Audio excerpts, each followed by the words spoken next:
Good morning. Right? It was nice. And the chat box that you very much helped with. Nya, nya, nya. Nya, nya, nya.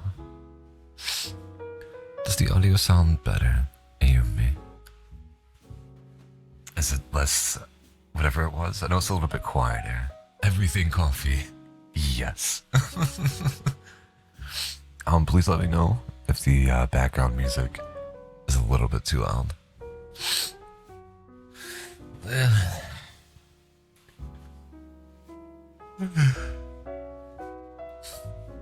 I think, in theory, my mouth should be a little bit better today.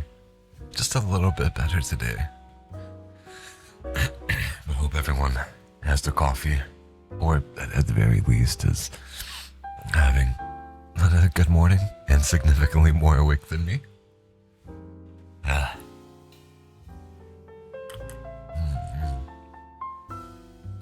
yes. What's up, Seon? What's up, Seon? I was a little bit late. I definitely made a schedule, but got horrible sleep. But, yeah. I have coffee and, yeah, blah, blah, blah, blah. I'm alive.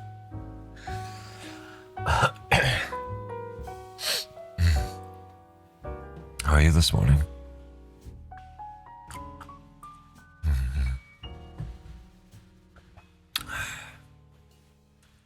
Horrible? Oh no. I've been there.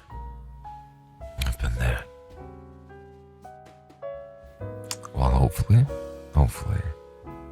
this will at least take a little bit of stress off of you. A small bit of time that we can share together. Hopefully it'll at least leave you feeling a little bit more relaxed.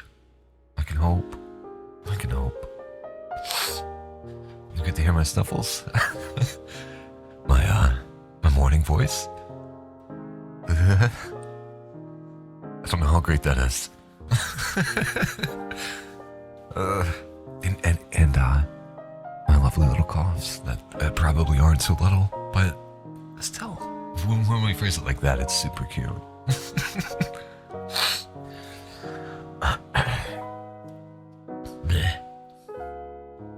Anyways, we have some random stories. Also, let me know if you want me to try to bump the gain up on the mic again. We could definitely try it. I think I figured out the main problem from yesterday's crunchiness. And I learned that the background music, it wasn't even playing. I was the only one that could hear it. Oh no. What's the first scream without scuff, right? Right?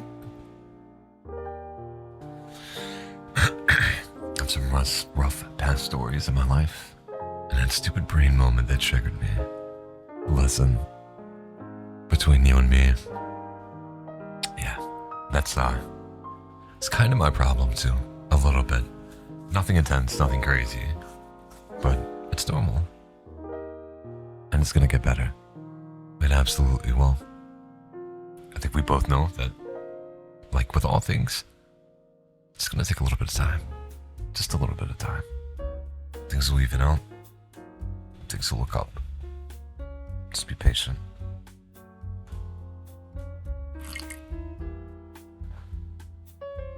You got this, lady. You got this. And I'm happy it helps, though. It wasn't too crunchy. But today is such a smooth voice. Noise. Unfortunately, the cost won't be so smooth. There's so many people who ask how I'm still here. That's fair. You are. And that's what matters. Also, you have coffee. And I have tea. Oh, no. Tea's good. Tea's fine. I've come around to tea. In time. It's taken a while. But, I've gotten to it. Oolong. I've never had that. I know when we go to our boba place, that's one of the options that we have. I think it's like a lower caffeine option. I always go for the black tea. Just like, because when we're out, if we're out, I'm gonna be tired. Social battery's gonna be drained. I'm gonna be very low energy. So I need that oomph to really bring me back. Also, like, I like my boba without the pearls. I like my boba without the pearls, and for it to not be overly sweet. I get like the 25% sweetness on their little menu, on their little ticket. You don't? I think you're the only other person that I've met that's like that. They're not bad. Like, I see the appeal of them, and also there's like a certain aesthetic to them, to be very fair. But yeah, it's if there was significantly fewer, I would be fine with it. But I like to get taro boba with the yogurt poppers. Those are really good. I like that combination, because like it's already like not a. It's more like, it's still sweet, but kind of savory in a way. But then the yogurt poppers, when you get them, kind of add that little boost of sweetness. That's not overkill, you know? Willing to drink it cold? Yeah, I can't do cold coffee. I can do either like the milkshake type coffee or just warm, never hot, but warm black coffee. That's what I like. That's my main thing. Hey, yo.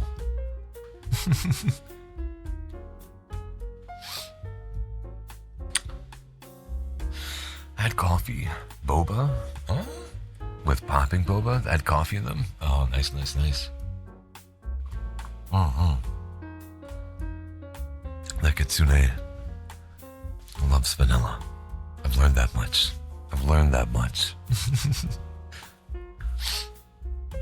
Sorry if my voice is a little cracky. And if I'm coughing a lot. Or a little bit. It's very much my morning thing. And I'm waking up alongside you. I was talking to Ayumi here this morning, which this morning literally means 30 minutes ago. And they had sent me something very helpful. But I'm so brain dead and eepy that I didn't make sense of it at all.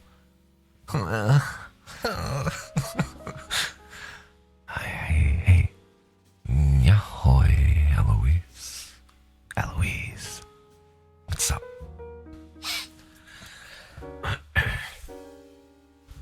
Hey, Chocoholic. I loves vanilla flavoring and vanilla extract. Have you ever had vanilla extract purely by itself? No. I know you're not meant to. No, me. No. I wasn't saying it like that. I'm very thankful that you're here to help me. It means a lot. It really does. Thank you.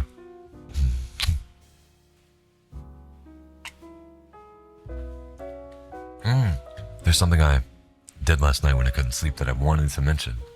I know yesterday, we had mentioned doing like ASMR stuff, and that a lot of it was going to be on Ko-Fi. Still going to be the case, but I have a small handful of ones that I want to do, and I think the first one that I do, I'm just gonna post it to YouTube.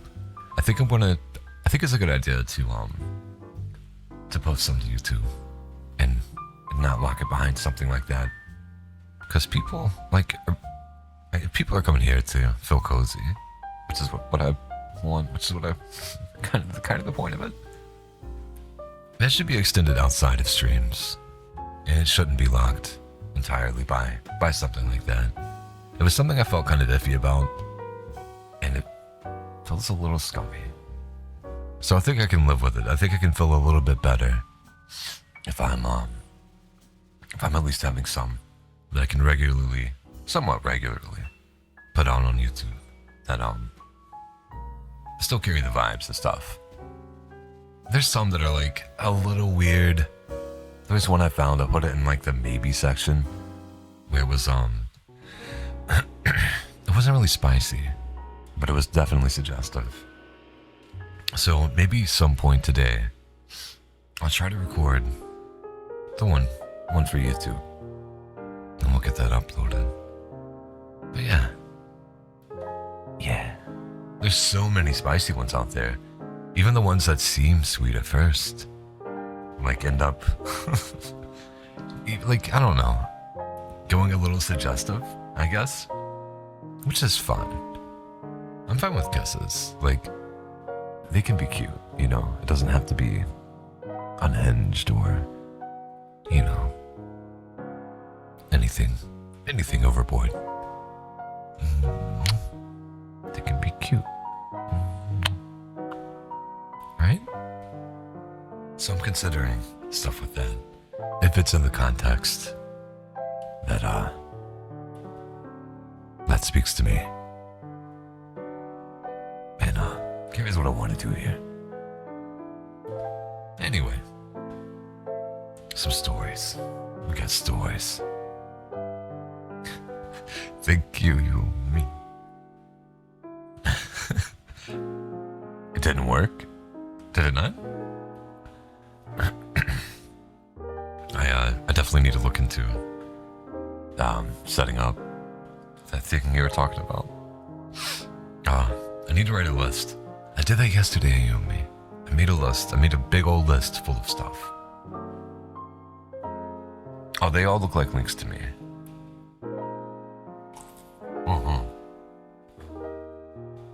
Seems. That's what you're talking about. I understand. Thank you. Thank you. Piani. We do have random stories. I don't think I'm ever gonna pre-read these. I kind of like cold reading them and seeing what happens. Yeah, I don't know. It seems more exciting, right? It seems a little bit more appealing.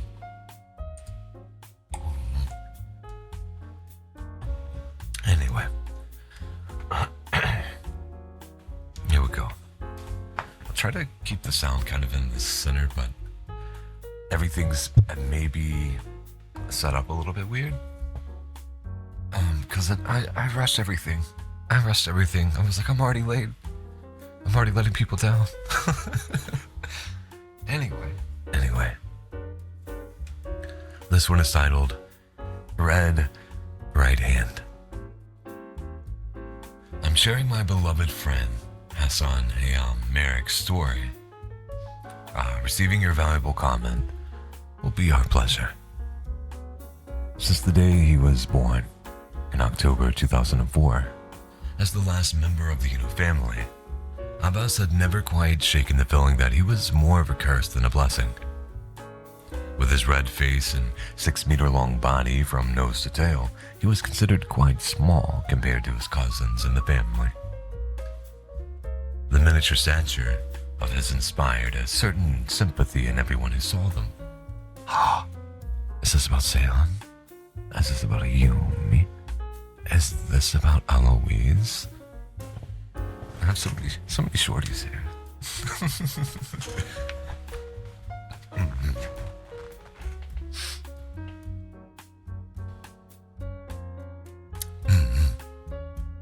That was hard to do, Yumi.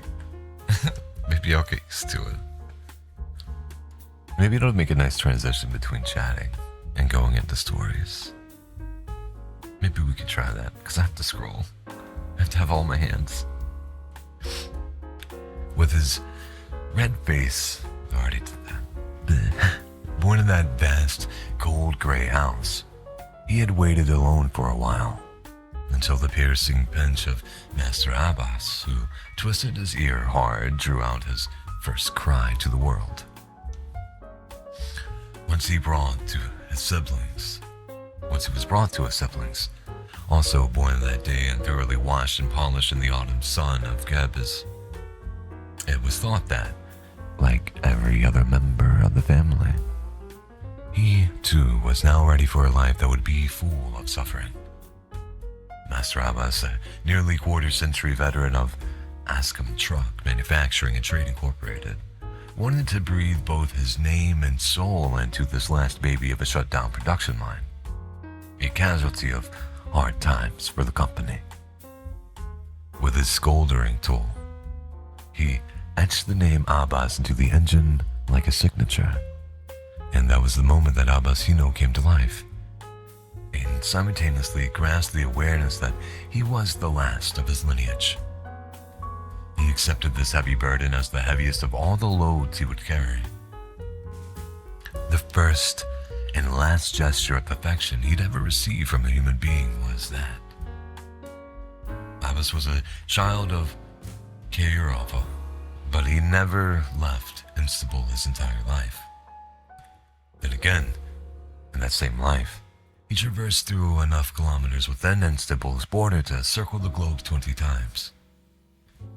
It was the early age of endless construction. Abbas had much to carry. He would never forget the journey he made from Gebes to Eteshir with his first owner, Niyazi Erkek. During that journey, he cared nothing at all. His only such journey in life, he watched the green pastures on the hill of Pendik and Tulsa, with childlike joy, took them in the blue vastness of the Marmara Sea, peacefully stretching to the horizon on his left, and admired the forest of Kisidaki. His small but powerful diesel lungs filled with the breath of that beauty. But the color of that first lovely encounter with life faded the moment he arrived in Ateshir, where monstrous concrete buildings under perpetual construction choked the sky, and dust like suspended sulfur hung thick in the air, a darkness stabbing into people's lungs.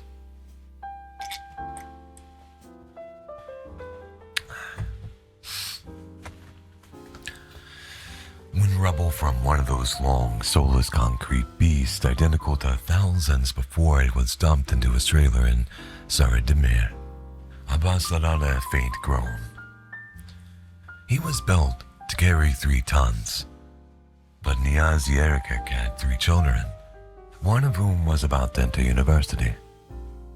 And so, chasing every cent per ton, and burdened by the loan he'd taken out for Abbas, Niyazi showed no mercy, unloading 5 tons on the boy's back. Abbas's lungs burned. His transmission howled with pain. But, as he would always do, he fulfilled his duty with honor.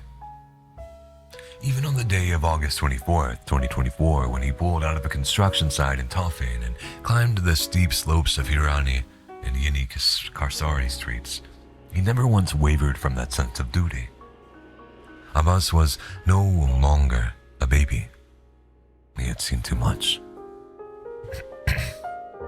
He had watched with eyes open as the green and blue face of a city from Beylikdüzü to Pendik transformed, slowly but surely, into a sickly yellow and corpse gray.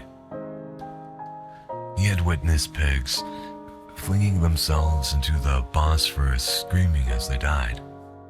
He had seen people drown in shuttle buses turned into rivers during torrential rains, had heard the silent weeping of ancient trees, uprooted from the gardens of thousands of year-old homes. He had long since forgotten the names of his ever-changing owners, but he remembered everything he carried.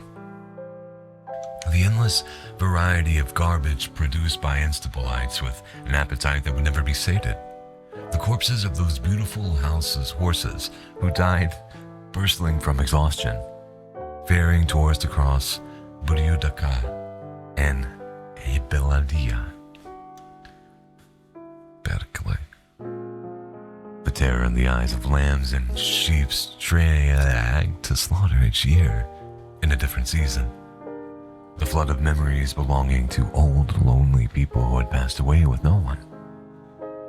And always, at night, the desperate faces of dark-skinned, dark-tongued people shoved beneath the tarpaulin stretched over his trailer. Abbas had grown tired of these burdens, exhausted. And yet, he could have gone on for another decade. If only he hadn't heard what he heard that morning. His latest owner was a company subcontracted by the municipality. The day's driver was one of their own. While on a construction site in Toffee, Abbas overheard a conversation that man and another from a rival company. He learned that he'd be working that night as well. Maybe more dark-skinned men again, Abbas thought to himself. But then he heard something that froze him. One of the new municipalities of Fairway, Estepol, would be heading out that night on a dog hunt. Keep this quiet. You know how it is, said the man from the company. Syrians, dogs, there's big money in it. And then, as if nothing had happened, they sent Abbas up the hill. As he climbed Hiri Street, Abbas felt his heart tightened. He passed in front of Sazir, and he thought, enough. This is enough. Hi, Isla. Hi. Yahoy. Yahoy. And by the time he reached the liquor store on Unikasari, he held his breath, scorched by the heat, and drowned his tired lungs. The shriek from his snapped belt startled the entire neighborhood, but Abbas knew these people could still do something. Belts could be replaced, parts could be repaired, but he would never carry the corpse of dogs. He swore it on that day. He held his breath tighter, turned his overheating into a fire, and then, gently, let his small but strong motor drift into the sleep of flames. The last of the Hino FB-112 diesels Abbas Hino perished as a true Abbas would, like a dervish, burning himself up and continuing his path. Let's begin with a definition as we always do. What is greed? According to the Oxford, it is the state of being greedy, avarice, instability, cupidity, rapacity, covetousness. Interesting. What's especially curious is that I used to think tama implied a sort of modesty as a capacity to be content with little. I suppose this is one of the malicious jokes these greedy times have played on our culture and our perception. If we set aside that detail for now, the key word we'll chase is instability. Let us also take a brief look at the concept's history. At its most fundamental level, greed is described as a lust for material accumulation, a malfunction in the human desire for possession. The item most commonly associated with this deficit, due to its rarity and its effect on the human eye, is gold. Gold fever, almost like a physical disease, has been the subject of many tales. Even dragons in European mythology, who are far more malevolent than their Eastern or steppe cousins, are defined by their greed for gold, often depicted sleeping atop their hoarded treasures. Also, seeing steppe like that, it makes me want to play Final Fantasy XIV. Makes me think of Stormblood. It's almost as if those stories warn us that while wealth might make one powerful, it also dehumanizes, turns one into lizard-like beasts. That's quite explanatory. But let's be greedy ourselves and not be satisfied just yet. Here's where I get stuck. What does it mean to become less than human? As we know, humans tend to ignore their own nature and imagine themselves as noble, altruistic, moral, and good beings. Is this tendency born from honest hope, or from the lessons branded into our collective subconscious by dark ancestral traumas that taught us that we could only survive by living together, by sharing resources? I don't know, probably the latter. But if such a lesson exists, if it has been transmitted from the truth of our ancestors into the midst of our dreams, encoded in the DNA of our souls, where does greed come from? According to those who have thought about these things most, especially the Christians, it comes from Mammon. Mammon, one of the 7 princes of hell, the visor to Lucifer, the morning star. His association with greed is no accident, for the word in both Old and New Hebrew means money and wealth. Milton, in his Paradise Lost, reimagined Mammon as one of the angels who rebelled against Lucifer, against God. That sounds like Mammon. Mama. It sounds like French for mommy, for mother. What he emphasized most about Mammon was his power of persuasion. But to be honest, Mammon doesn't have many tricks. He only uses one question to slither into the human heart. What if one day you really need it? And just like that, we're back to the issue of resources. The very virtues humanity invented to enable communal survival, sharing, restraint, justice, must have emerged from that same ancient fear. And so too, this demon we call greed, born of our desperate love affair with death and our unrelenting drive to possess. It's at this point that greed opens a new window for us, revealing a hidden dimension of sin and guilt. It shows us that crime and sin are not concepts limited to the realm of human interaction. They are catastrophes that can also be committed against nature, against animals, against rivers, against seas, against valleys, and even against mountains and stones. In sacred texts, the punishment for greed is being boiled alive in burning oil. And when we consider what we've done to our cities, our countries, our world, one can't help but wonder, perhaps that punishment isn't harsh enough after all. I think we've hit our first one. The story wasn't that bad, but I don't know. It felt a little bit too much. It felt like a little bit too much for me. I think it was pretty well written though. Hi. Welcome in. Yahoy. Yahoy. Piccole. Ooh. Satana. Satana. I think that's a little bit more correct. I'm done to play Iyumi.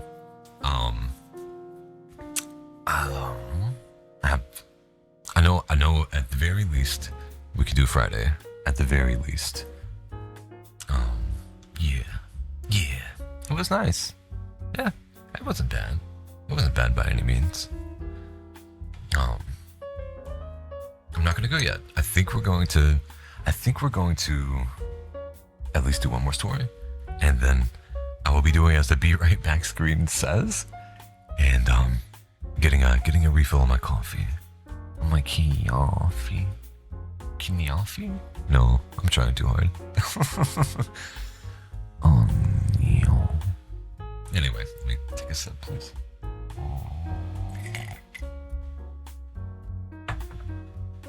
Oh, you're too kind. You're too kind. Also say on. When I do get that ASMR video up, I might have. I've been keeping notes. I've been doing so good with all this stuff, but I might have included a specific note about about thanking you at the end of it for all your help and how kind you've been. I think I grazed over it or glossed over it, but let me scroll to make sure. I think you'd mentioned going to sleep, going to Ep.2.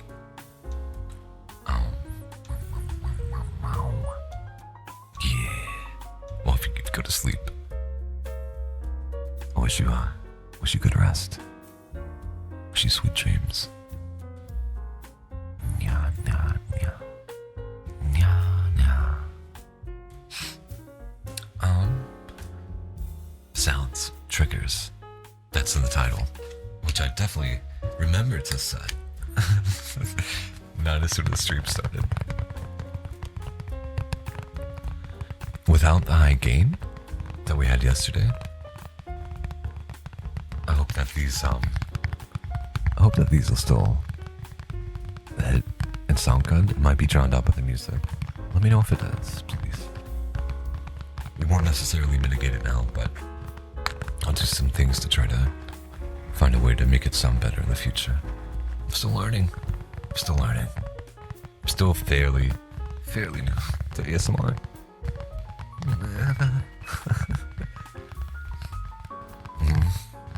Thank you very much, Angie. It's very sweet. Okay. Thank you, me. Thank you, Luis.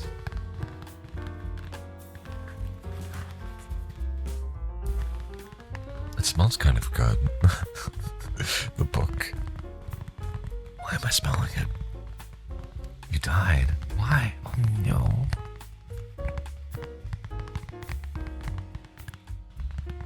Oh no.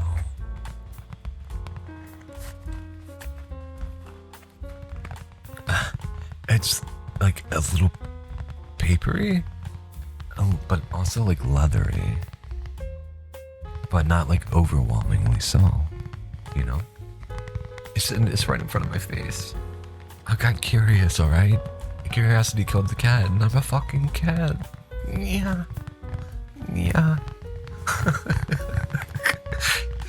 Oh. Ugh.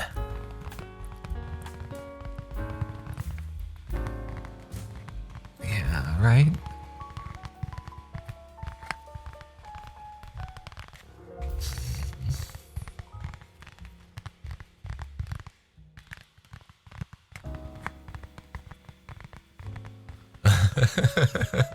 Oh no. Oh no. Poor Seon.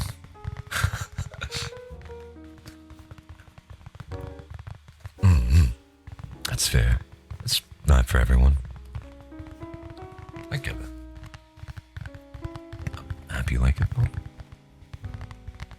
I'm happy you like it though.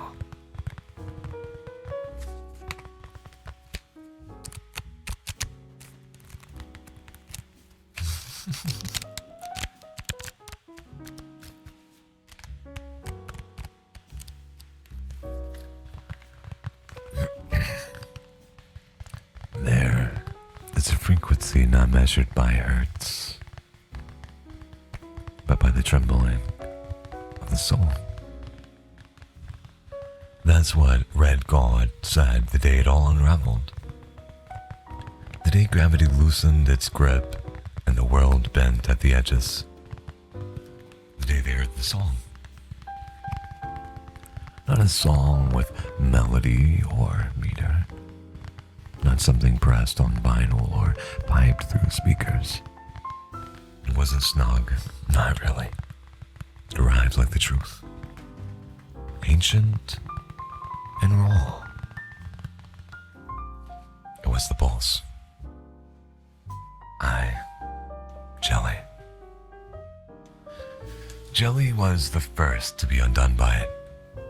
She wasn't listening. She wasn't searching. She was simply breathing at the cliff's edge at dusk, fell in golden bruises across the sky, the wind fingering her dreadlocks like a mother soothing her child's hair. And then it came. Not a sound, not at first. A sensation. Like the bones in her spine remembering something her mind had never known. a vibration deep beneath language, like breath beneath the stars, like silence that follows birth or death. She dropped to her knees, not out of worship, but because standing became impossible. The world shattered, quietly, tenderly, and was reborn through her. Her laughter came next, wild, childlike, too big for her throat, the kind of laughter that comes just before tears, the kind that frightens bird and shakes loose your past. In that moment, she was not Jelly, not the name given, nor the name she answered to. She was wind. She was velocity. She was the quivering at the edge of a miracle. She was every note not yet written, every kiss not yet given. And when she returned, hours, maybe lifetimes later, her eyes held galaxies, and her skin shimmered with the sheen of something newly created. 2. Red God. Red God did not believe in transcendence. He believed in tempo and plugins and machinery. He believed in architecture, beats built like cathedrals, sacred only because they were precise. Miracles were myths. God was compression. Emotion, a side effect of good mixing. But Jelly came back changed, and Red listened. Really listened, for the first time in years. Then the pulse arrived at the studio like fog, like breath on glass.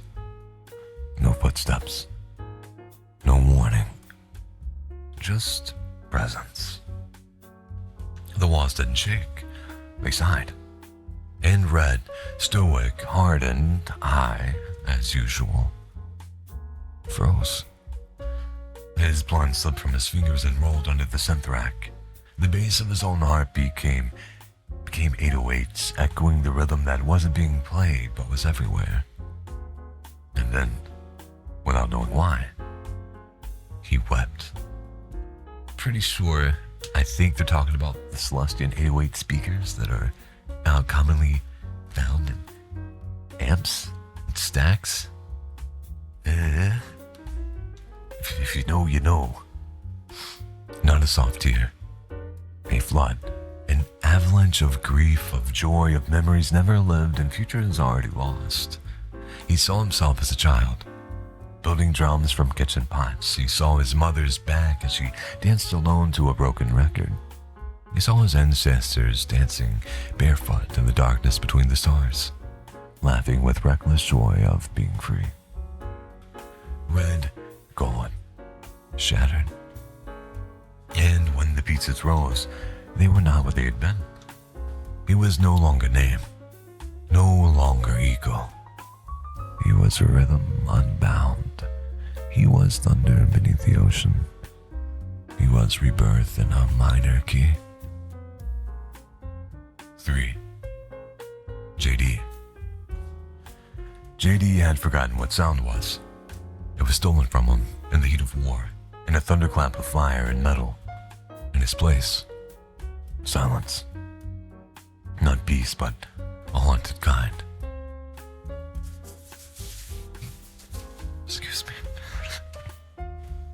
So, when Jelly and Red asked him to come, he shook his head. I can't hear it, he said. I'm broken. You don't need ears, they told him. You just need you. So, he came.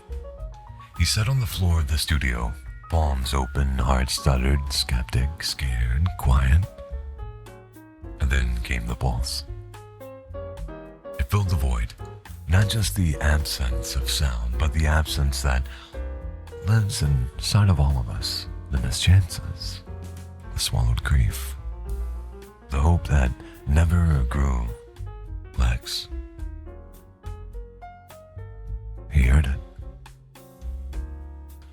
not with ears, but with soul. He heard the scream of stars becoming, the whisper of coral growing in black depths, the hush of a heartbeat under a mother's skin. And from deep within, something broke open. JD screamed, and his scream was not rage. It was symphony. It was liberation. It was music. He danced. For the first time in years, he danced without choreography, without control, like a man who had just remembered he was alive. 4. The song. It had no author. It had no origin. It wasn't written. It revealed itself, like truth, like birth, like fire. No language could name it. No machine could produce it. It came once, maybe twice. Those who heard it were never the same. They walked differently afterwards, lighter, as if the ground had less claim on them. They smiled like they carried a secret, like they'd glimpsed something the rest of the world forgot when it grew up. It was not a song. It was not a frequency. It was remembrance. It was the pulse. Epilogue. Jelly, Red, JD. They never recorded it. Couldn't. Wouldn't. It lives in them now, in marrow, in memory, in breath. And if you ever cross their paths, maybe on a warm night behind a festival tent or in the velvet dark of a secret after hours, you might feel it.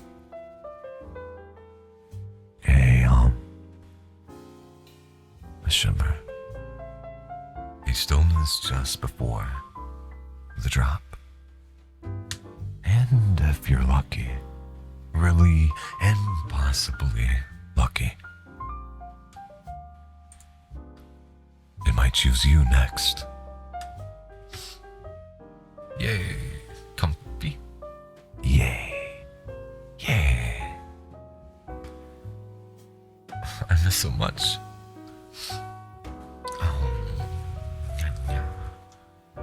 Also, I may have accidentally tagged everyone in a server. Oh no.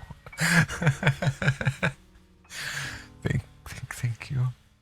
Thank you. I'm sorry. Thank you.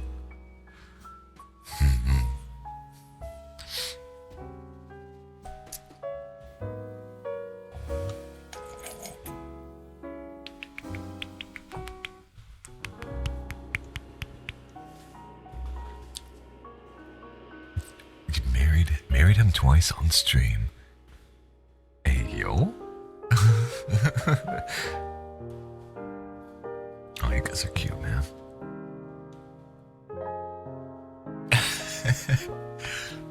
I will be right back. This is going to be a very short break of just running to get coffee. I'm not going to waste your time. Also, enjoy my model likely freaking out. It should be fun. It should be nice. Fair. Be right back.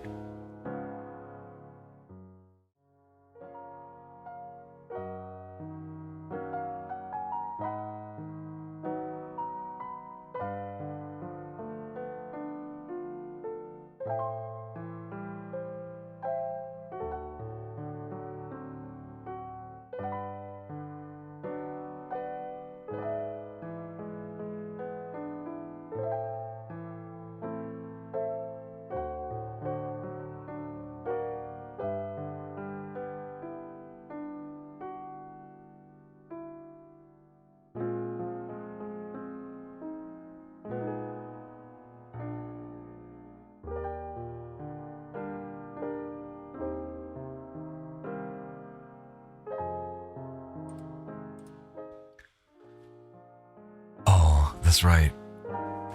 There's a way to lock the model? Oh. I think it picks up.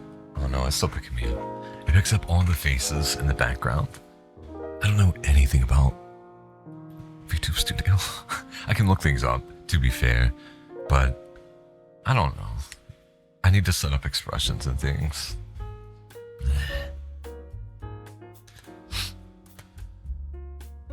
Are you talking about the idle animation thing? Not the lock.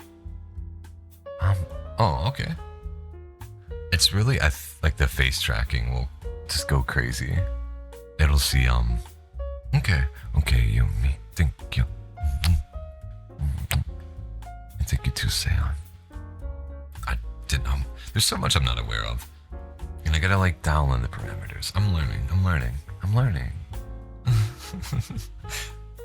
Oh, it's gonna be too hot to drink, but I want to drink it anyway.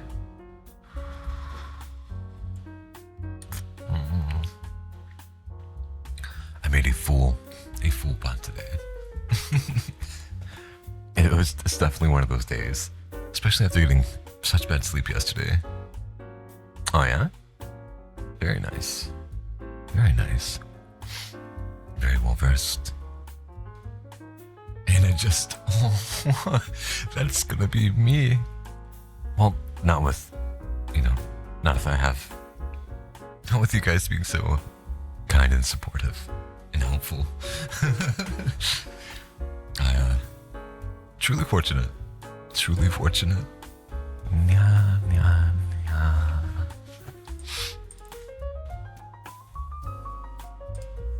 Me. Just talking.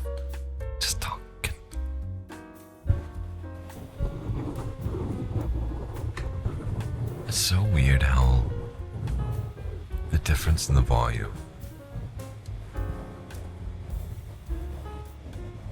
I guess it's the material.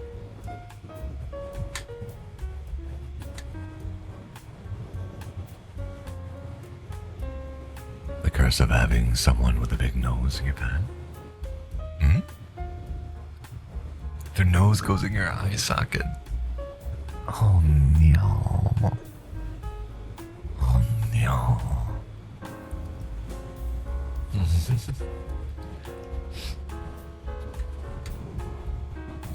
Maybe that's your thing. Maybe that's his thing. Oh, I'm telling. You think it's tall people? Is everyone tall to you though? Respectfully. Respectfully. Oh. I'm not a tall person then. Yeesh. Oh, that's wild. I would love to see the height difference between you two. That sounds adorable.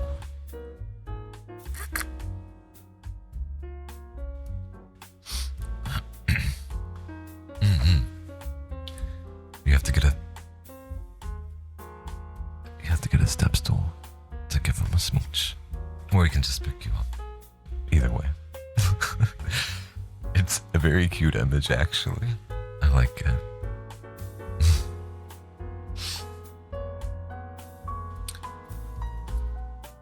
I was standing on 2 paving stones once in high school and still shorter than him. That's wild.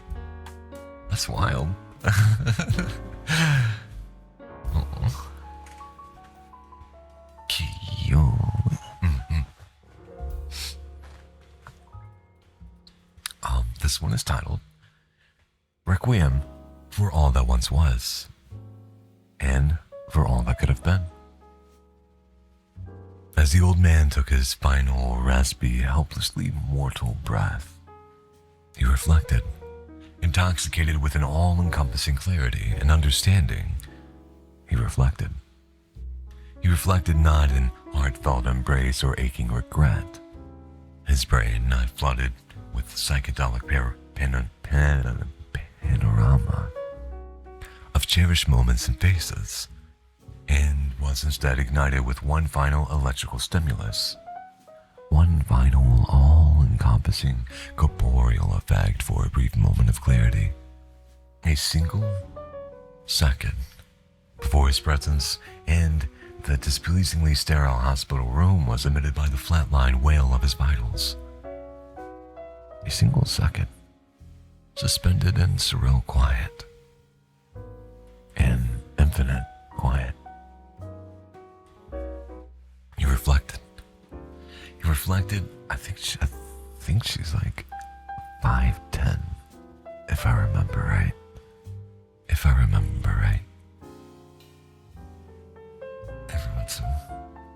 Everyone's so short. 5'2" is adorable. Nya, nya, nya. Nya, nya, nya. Nya, nya, nya. He reflected on an idea he had always disregarded as a novel existentialism. One that, whenever prompted by his wandering thoughts or through conjunctive drivel, he simply dismissed. He dismissed it as a side effect of the human condition of consciousness. When the man reflected, what the man reflected was purpose. The old man, a nihilist, had always thought of life as hopelessly existential, cruel, pointless, yet a novel experience. One which, throughout the majority of his life, he had held against himself as some sort of sadistic, semi-conscious punishment for his repetitive, ill-sustained, often dull life. His internal dilemma, based in existential hyperbole, led him within the bounds of his limited mindscape. An oxymoron. A life with controllable, limitless experiences and tribulations, eliminated by aspects outside of one's control. Throughout it all, trudging through the weight of his perceived insignificance, he persisted through a life of mediocrity. His life was guided by the perceived notions of success laid out by a long-dead lineage of forgotten names, whose manner in which they conducted themselves as being remembered by the current of society. Everything was done to be able to do the next. He studied to work, worked to retire, and retired to die. He knew he played a role in the ill-conceived abomination that was modern civilization, and he was complacent with that fact, justifying it with his perceived lack of purpose due to a finite reality. The old man reflects. The old man, preceded by a life long-lived, a life misspent, misdirected, and now medically burdened, gaunt and withered, reflects. And in his final grasping moment, he understands. He understands that the human condition is fatal, defined by the unique and paradoxical ability to be a participant, product, and witness to an infinite universe. Within its understanding, he finds that he is profoundly grateful. His gratitude and firmly recognized is underlined with a tinge of crestfallen, repentant sorrow. Sorrow that is based in a final understanding of the purpose of the human condition. A regret for a previously unknown longing for more. To be human is to be subject, to bear perspective witness to beauty and suffering, to create meaning in the face of impermanence, and to ache with the knowledge that all of it, every moment of exaltation, pride, connection, love, and expression of extraordinary uniqueness is finite. In this final recognition, the old man's sorrow faded with a last sense of comforting gratitude. As the man took his final, rasping, hopelessly mortal breath, he smiled.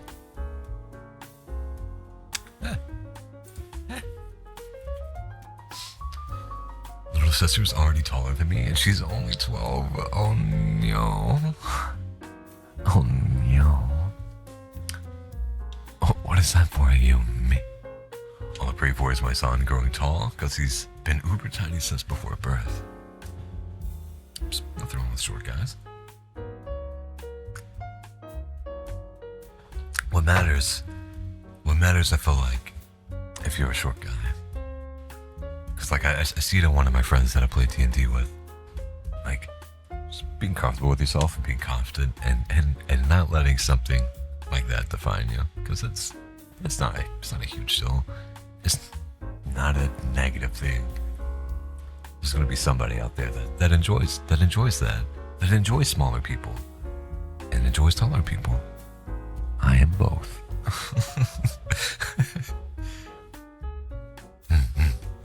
My brother's only 6'5". That's tall.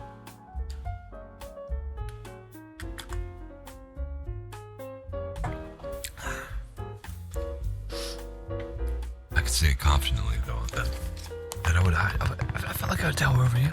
I felt like I would tower over you just a little bit. You'd make me feel like an extremely tall guy.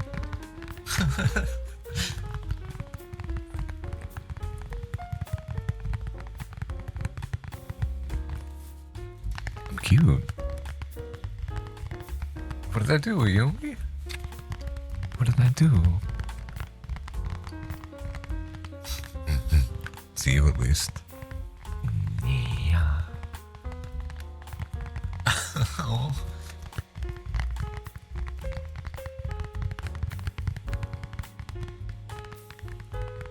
Oh, I don't even remember. I don't even remember. I forgot. I have no clue what I just said.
Whatever do you mean, Naomi?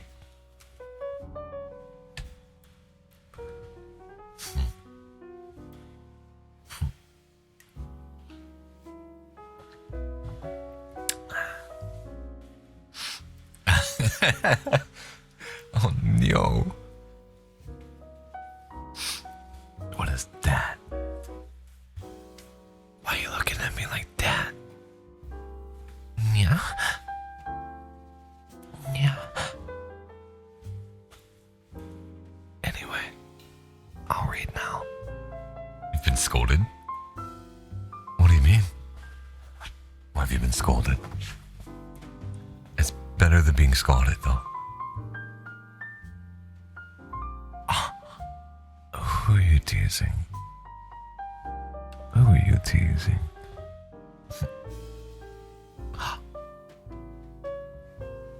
Me?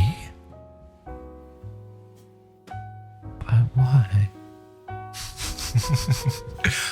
But why?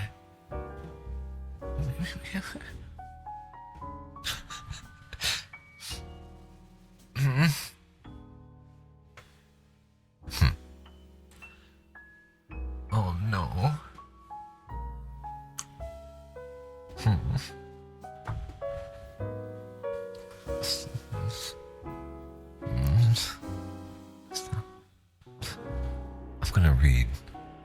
I'm gonna read.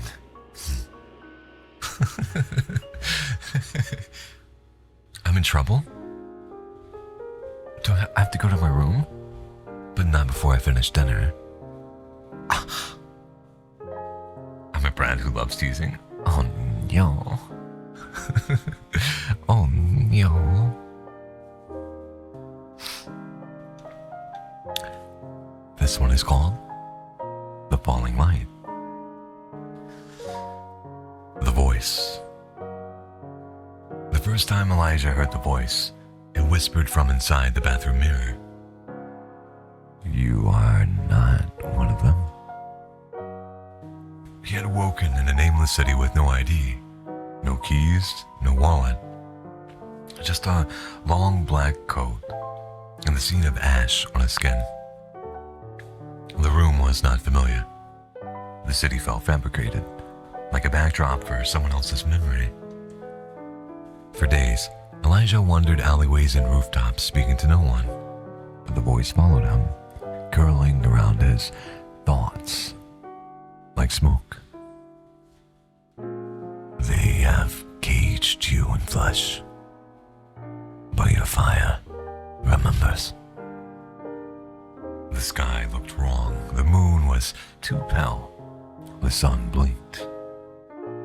The powers. It began with the birds. Dozens of them followed him through the park. Ravens and crows in a silent procession. When he turned, they watched. When he whispered, they answered. He raised a hand as a joke one morning, and a dead branch cracked and fell behind a jogger. Their scream pleased him more than it should have. When came the dreams, colossal wings tearing through the ceiling, cities crumbling beneath a single gaze, angels weeping in chains. He woke from each one trembling, skin radiating heat, hands scorched from gripping bedposts. One night the voice declared, You are a prince, exiled. The first flame, the morning star. It gave him a name, Lucian. He whispered it to himself in alleyways, letting it replace Elijah like new skin. The revelations. A psychiatrist at the Free Clinic said delusions of grandeur and prescribed medication. Elijah laughed and crushed the pills underfoot. They tried to hospitalize him once. The nurse's eyes rolled back when he touched her forehead. Machines flickered. Electricity surged. Screams echoed in wide halls. He walked out untouched. He began gathering followers. The lost, the angry, the addicted. They called him prophet, savior, king. He called them his shadows. They met in abandoned subway tunnels. He'd speak for hours, quoting verses no one remembered, reciting prophecy that made old men sob. Every word felt like memory. Every sermon felt like truth returning. They bound me in clay, sealed my mind with lies, he told them. But the wall is thinning. The break. One night, beneath a blood-red sky, he climbed a cathedral roof and called out to the stars. I am Lucian, Lightbringer, flame of the first age. Return to me what was mine. A bolt of lightning struck the spire behind him. For a heartbeat, the world shivered. The voice whispered, You were cast down, not destroyed. He remembered then, not just dreams, but centuries. The music of spheres, the throes of heaven, the rebellion, the fall. He saw his own body burning like a comet, crashing through realms of ice and smoke. He remembered screaming, not in pain, but defiance. The truth. In the ruins of an old church, Elijah, now Lucian, stood before a shattered altar. Rain leaked through the roof as shadows abandoned him, afraid of what he was becoming. The mirror lay cracked before him. In it, he saw wings, not white and golden, but vast, black, and endless, rimmed with embers. "You lied to me," he whispered to the voice. "You said I was imprisoned. You were. You said I was a god. You were. Then, what? What am I now?" He paused, then an answer he had always known deep down, beneath the ashes and madness. "You are Lucifer, the morning star, the first rebel, the great betrayer." He screamed until windows burst, until the rain turned to steam. The ascent. Nyahoy Natyanyan. Nyatyanyan. That's a really cute name. You could be a narrator and I'd fall asleep to audiobooks. I am. I'm a voice actor. That's my day job. I don't make a lot of money, but I make enough to make a very, very meager living and scrape by. It's part of the reason I got into doing ASMR. And yeah, wanted to try this out. Yeah, that's why I can stream it this time too. Thank you very much, Yumi. No. But thank you. Lucifer wandered the city for 3 more days. Lights flickered as he passed. Animals growled or cowered. Children cried without knowing why. He felt memories bleeding through time. Wars begun in his name. Candles lit in fear, songs sung in the dark.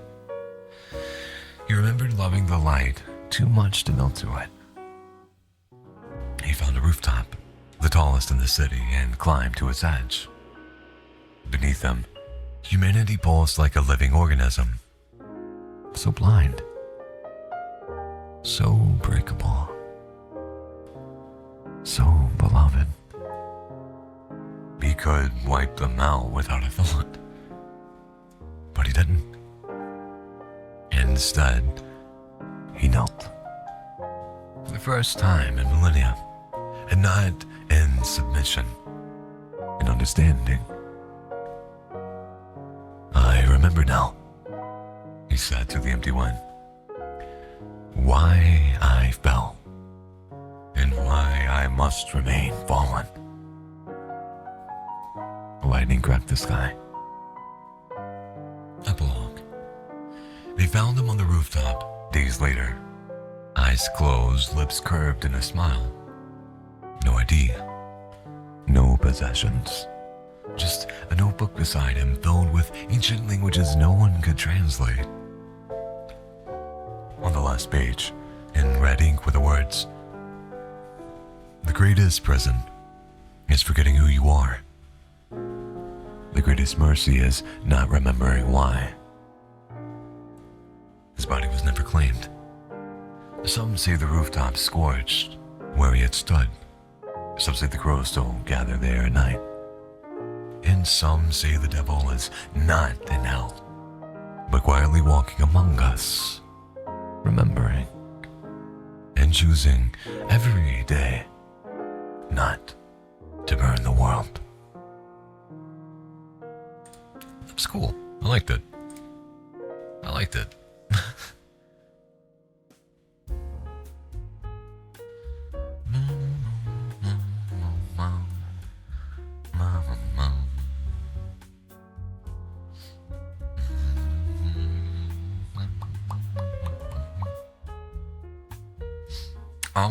With that, please excuse me as we take our first official break. I want to find some good new background music, because I have the same music as what we have for here, which is fine. But dear you, me, helped guide me to some very cool stuff, and I need to spend more time. I do love the songs I found, though. They're very cool. Very cool. I love that, like, that breathy style of singing that's in them. I'm kind of considering doing it myself. Like, I don't often make, like, indie rock or relaxing music. I occasionally do. But it would be really fun to, like, turn the gain up and just kind of have that kind of sound replicated. I didn't want to make original music for the channel. I might eventually. But, yeah. I don't know. I'm rambling at this point. I'm gonna go pour more coffee and take a quick little break, maybe about 5 to 10 minutes. If you have things that you have to do, please do them. Please take care of yourself. Don't feel bad. I'm gonna be here tomorrow. Should be here tomorrow. If I'm not, I forgot that I do have stuff. I have to see if it can be rescheduled. But yeah, if you gotta go somewhere, I'll be back soon. Take care of yourself, and I'll see you soon. I'll be right back.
I'm back. Thank you for your patience. Sorry. Sorry it took so long. But we have more coffee, which I think I'm beginning to accept and realize is a minor mistake. I probably should have had something to eat, and I will after this for sure. We're going to be live for roughly 1 more hour, and that's the final break. I'm not going to put you through that again. I promise. Seon, I literally woke up and was like, oh no. I'm going to be late to my own stream. I'm trying my best to stick to the schedule. Speaking of which, for anyone that wants to attend tomorrow's, it's gonna happen. I talked to the person whom I had plans with, and we're just gonna move the stream back for tomorrow to start around 12. Not exactly, but around 12. If you follow me on any of the social stuff, which is pinned, I believe, you can definitely get a heads up around the exact timing. But yeah, I'll definitely note that for next week's schedule. I'm still new to this. I'm still working on it, still learning. So thank you for your patience. Taking breaks is healthy though.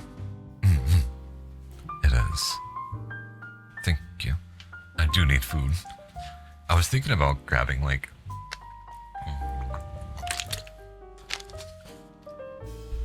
one of my protein bars to have on the stream, but I figured the crinkling of the wrapper and me going in your ears maybe it isn't the best move. Maybe we'll try it one day.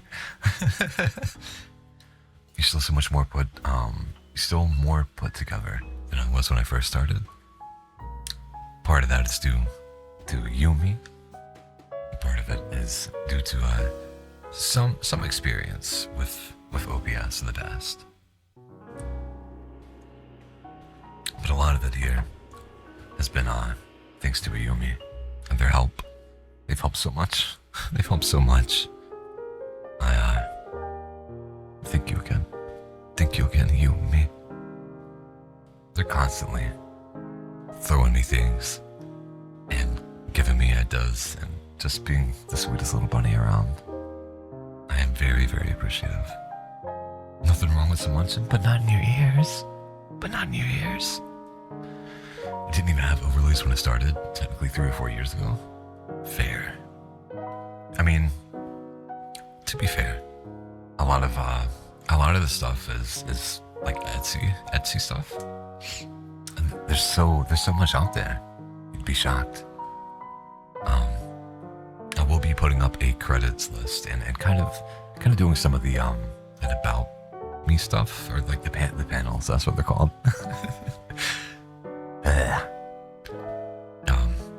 Which again, thanks to Yumi, just compiled everything that I've been using.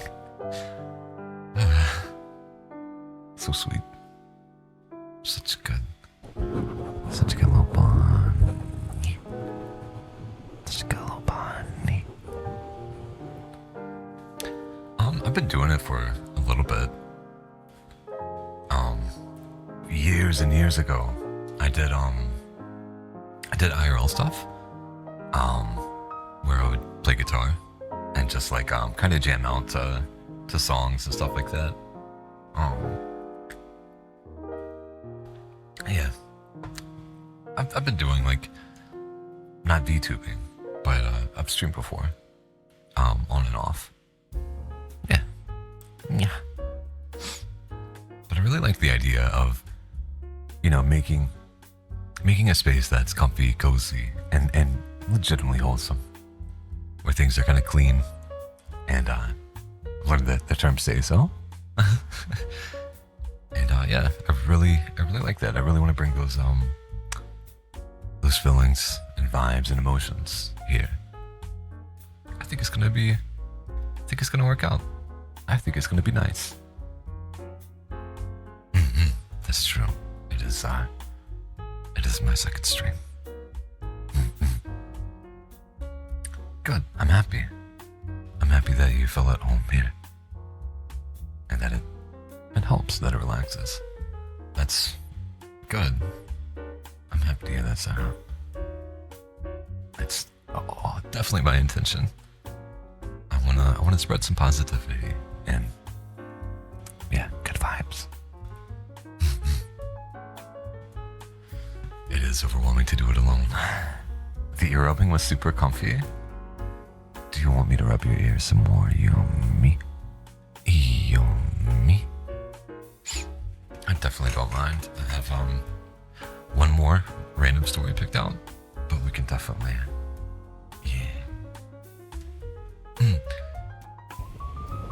And with the Ko-Fi page that's linked, there is a membership too, in which we haven't done it yet, but later on today we are going to be recording some ASMR. There's going to be weekly uploads. You can get access to the Discord, and there's also going to be some free ones on YouTube that we should, if I get to it, I'm going to try so hard to post it later today. So there's going to be some nice, comfy, cozy ASMR coming. I'll give you a preview. I took notes on them when writing. So there's one, I think I have the one picked out that I want to put on the YouTubes.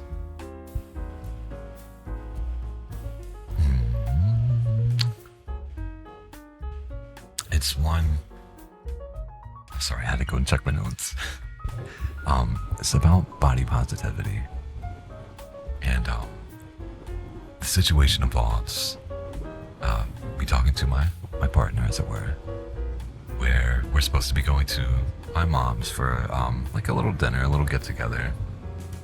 But the listener's having one of those days that I think everyone goes through it, right? Where you're not really feeling yourself. You don't like what you see in the mirror. And yeah, you need somebody to be there with you and for you and remind you that you are beautiful, at least to me. And I'm here for you. And I got you. And everything's gonna be okay. I thought it was very sweet. And yeah, so that's the one I definitely want to have that one and things like that be free and accessible. That's especially like if it's something that reflects how I feel and how I would be, whether in the context of a friendship or a relationship. I like that. And yeah, it should be out there. It shouldn't be locked behind anything. I've had to make some of those posts. Yeah, you'd love us even if we were worms. My little worms. Yeah. Yes. Yeah, best little worm. Because I have a negative image and I'm working on it and want other people to feel comfy with themselves. Fair.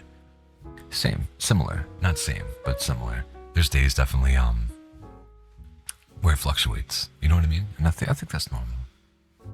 I think everyone goes through similar things. But yeah, people should feel comfortable in their own skin. So we're definitely the plan is to record that one today and have it up there for people to enjoy. A Yumi worm deserves the best, most luxurious terrarium. What's up, Becky? Agreed.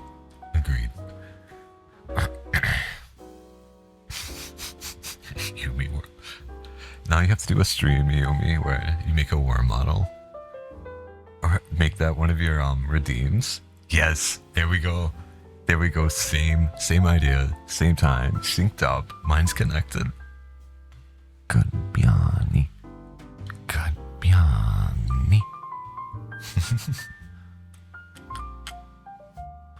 The wiggly worms. Same bros. Yes. Or bro. I'm just imagining like the most cute, somehow cute, in like anime form. I know you're a wonderful artist. I know you can absolutely pull this off. I'll be excited if you do. It'll be interesting for sure. I'll be sure to redeem it. I'll keep you in that form constantly. Include it with the gremlin jar. Oh my god, it's gonna be great. It's gonna be so great. Excited? Yes, indeed. That's me. Oh my god. I'm gonna read.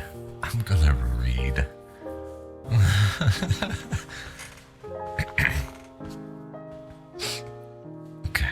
This is titled One Last Time. Hi. Are you Steve? Yes. May I ask your name? My name is David, and I was hoping you'd be able to help me. Steve ponders the stranger who wandered to his door. How did he find me? What could he want? Steve thought to himself. Was this man dangerous or desperate? Folks had made some rather strange requests of Steve. But this man seemed different. This man, David, had no air of humor about him. This man seemed desperate. Why don't you come in? Steve made the suggestion cautiously, but as warm as he could. As they sat at the table, drinking their tea, Steve listened patiently to David. He stared at the flat parcel in the middle of the table. Brown paper and simple twine, approximately 6 inches wide and 8 inches long. It didn't seem heavy, though David handled it carefully. Steve had a very good idea of what was wrapped in the paper. And then she fell asleep in my arms and didn't wake up. I requested that she be made to look nice, even though she had requested a cremation. Some poor kid has her heart. Her liver probably ended up in some alcoholic who needed another chance. I hope he took it. David took in a very deep breath. The silence that followed was thick. Steve didn't know what to say. David sat in his chair, restlessly tapping his left index finger on the faded linoleum of the yellow table. His ring finger had a tan line. Steve wondered how long it had taken David to finally take the ring off. How many sad nights he had looked at his hand, knowing she would never let her fingers eclipse his. What had brought him to his door this way? Steve thought he knew.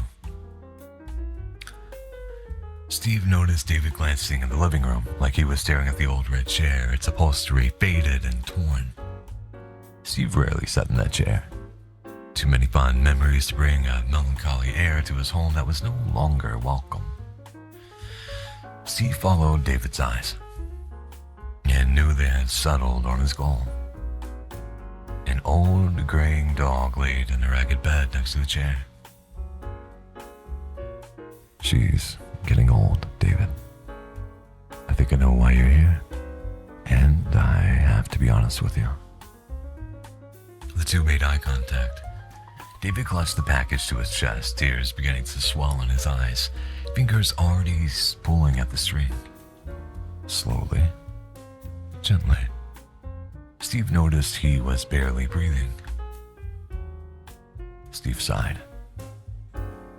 David, I think it's important that we keep our expectations realistic. Even if she could do what I think you want her to do, I'm not sure it would work.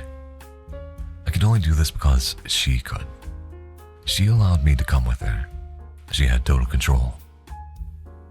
It took a lot out of me, and I could only guess what it did to her. I want to help you, David. But she needs to want to help you too. David nodded slowly. He understood. At the end of the day, you need to convince her. Steve sat there unmoving. May I see the picture, David? Steve reached for the picture. David handed it to him. Steve removed the string and observed the photograph. A late afternoon portrait. A young woman stood facing a pond as the sun was beginning to set. Slender frame, short brown hair, and an air of contentedness inhabited the picture, but as it once had been in Steve's home, this was a good picture for the purpose. It felt like the one with the most potential. It was on my birthday, our anniversary, one of the happiest days of my life, 2 years before a diagnosis. We were very, very happy. Steve couldn't understand. He knew it, and he knew he shouldn't try, yet he still wanted to help. Okay, David, I don't see the harm in at least asking. David remained silent and still. Whether it was out of incredulity or fear, Steve wasn't sure. Steve thought, fear of what? Failure? The unexplored consequences of the possibility of success? None of this had ever made much sense to Steve, but he never thought about going to ask too deeply. It only worked, and nobody seemed to get hurt. David finally rose from the table. Steve slid his chair out and quietly walked to where the old doll was sleeping. Her coat had always been a beautiful shade of gray, different from what it was becoming.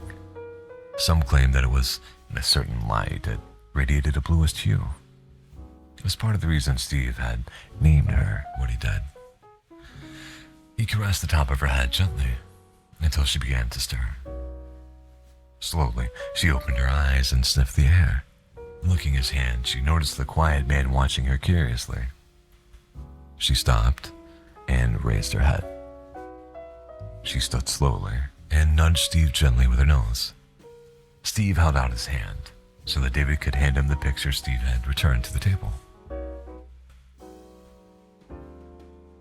Hey, Blue. How about one more skidoo?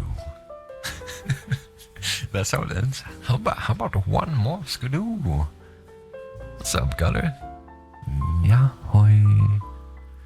Yahoy.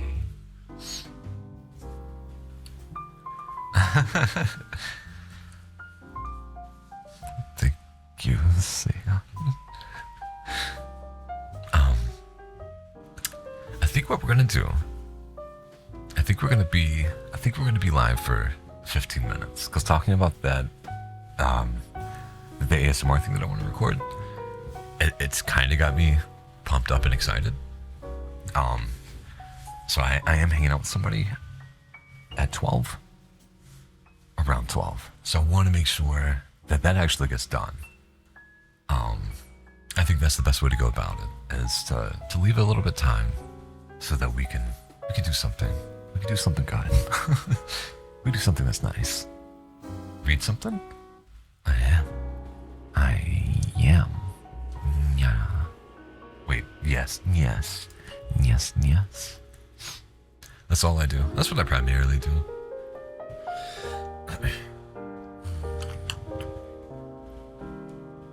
We'll definitely get one more in, so you have something nice to listen to. I might be finding it soothing. Something G-rated? I think the hardest will go is PG-13, depending on the content. I don't pre-read anything, so we'll yeah. Here's science. I love science fiction. I love, again, I'm gonna keep saying this, that these are like, they're not too long, and that's very nice. This one's called Beyond Starboard 10. 3, 2, 1. Blast off. Emily felt the sudden weight she had become so accustomed to over the years of her training. Her body was cemented to her seat, her face pulling back, creating an uncomfortable sensation.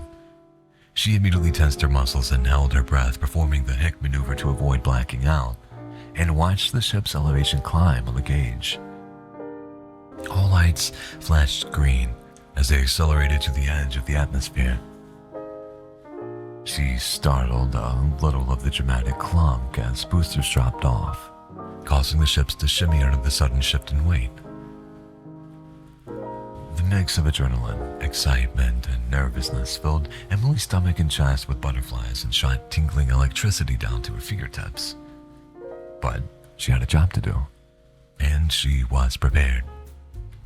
Already visualizing the steps she would take once they disembarked at the space station. Cody does writing and stuff? Very nice. I always appreciate good writing. Cool. Very cool.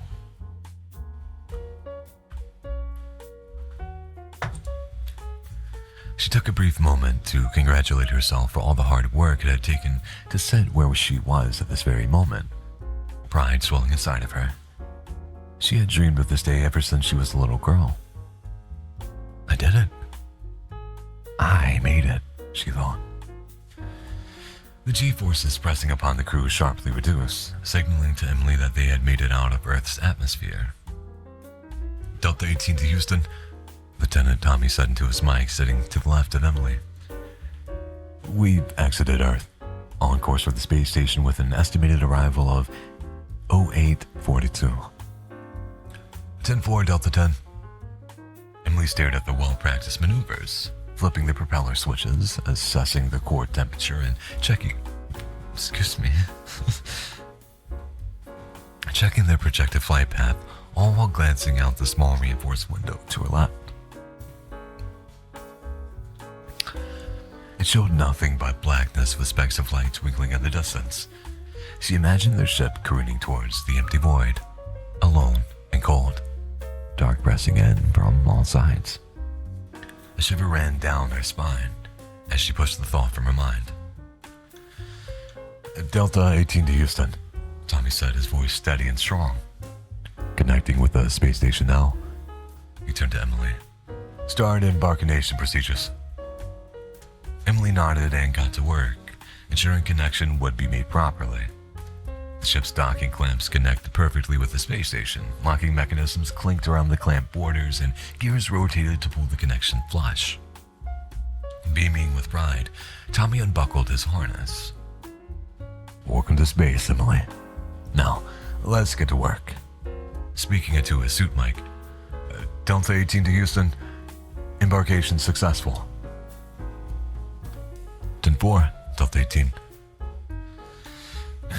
Emily unbuckled and pushed off her seat towards Tommy, who was keying the access code to open the ship's door.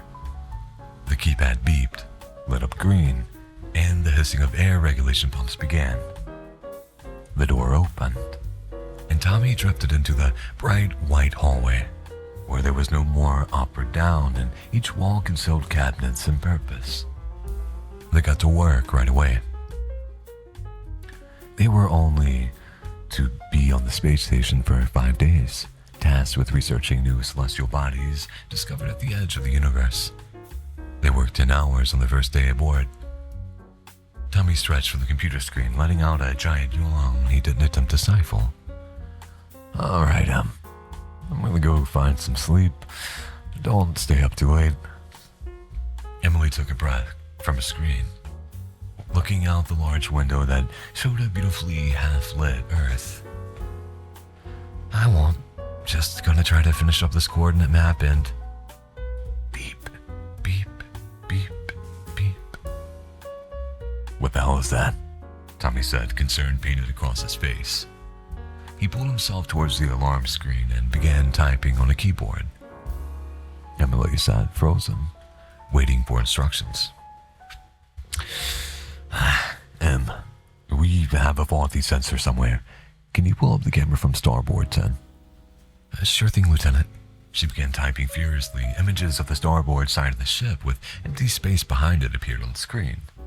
Emily leaned in, searching closely. I'm not seeing anything, Lieutenant. looking for?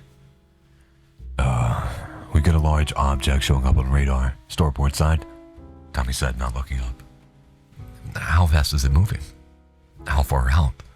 Emily asked in quick succession, not trying to imagine a meteor barreling towards them. 200 feet. Not moving.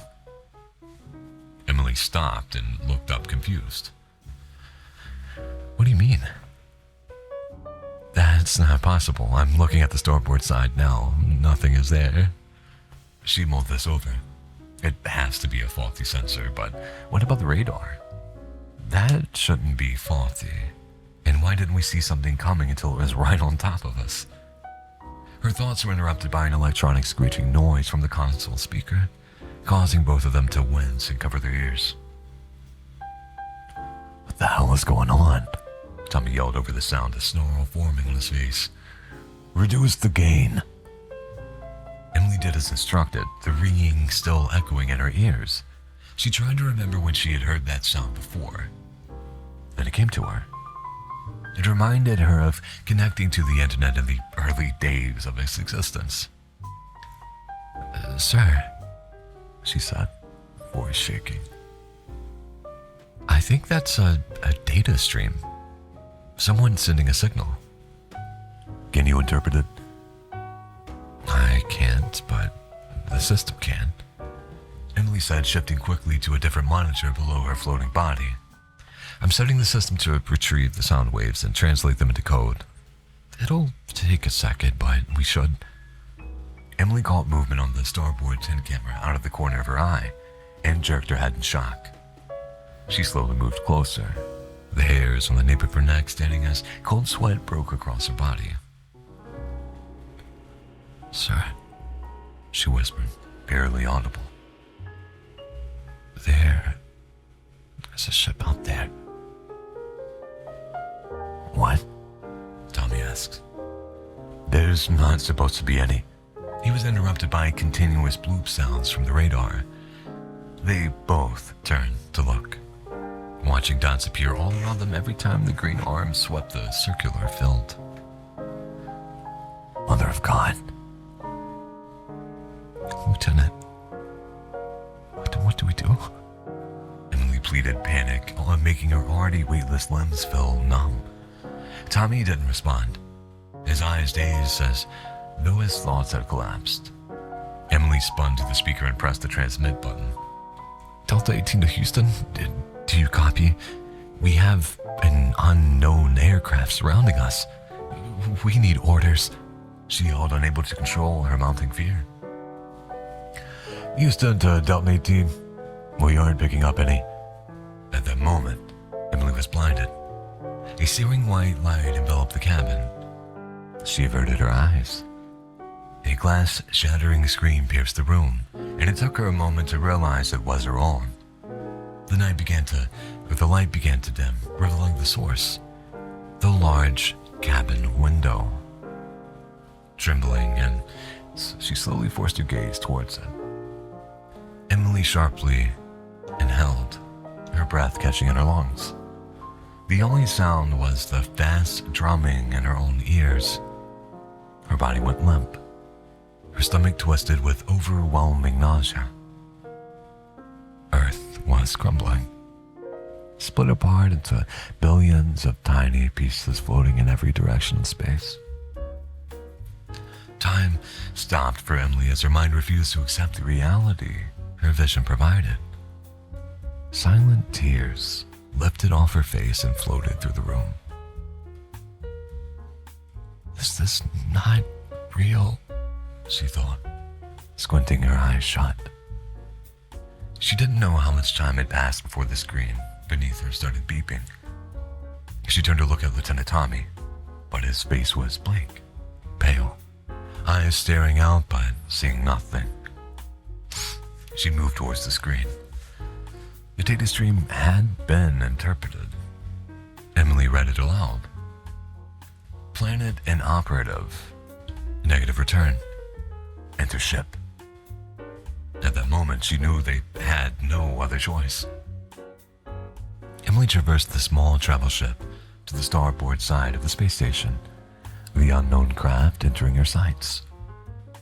It appeared to be made of luminescent metal and was the size and shape of a large domed football stadium. Emily reduced speed and stopped 50 feet from the towering metal walls. She waited. What should have felt like an eternity passed, but with nothing to go back to. Time no longer held meaning. Then, a portion of the metal slid apart, enough for the ship to enter. White light poured from the opening, making it impossible to see what was beyond. She took a deep, shaking breath and proceeded forward to the unknown. Okay, that was nice. It's a cool little story. I always love sci-fi stuff. That's always very, very much up my alley. Love it. Yeah. Quick question before we end. With the ASMR, with any future ASMR stuff that we post, what kind of sound do you prefer? Do you like having like the 3DO experience? Do you like this? Or would you prefer it to be more mono, where the sound is, a little bit more centered, probably sounding a bit more like this, instead of having the ability to go to one ear to the other? My thought with it is that you like the ear to... Okay, fair enough. I understand you, me. Okay. We'll do that then. My one concern with it was that, like, it definitely, I think it sounds better, but in the context of the ASMR, I don't think I have the skill yet to, like, make the sounds believable, especially with the context of the script that we're going to be reading first. That one's, like, pretty much head-on, speaking to the person, no moving around. So I didn't know if that would ruin the experience for it, but if you feel like it's not going to impact the words or the emotion or the feelings involved, then we will definitely stick to the ear-to-ear thing. Good to know. Good to know. Why are you sighing? Why are you sighing?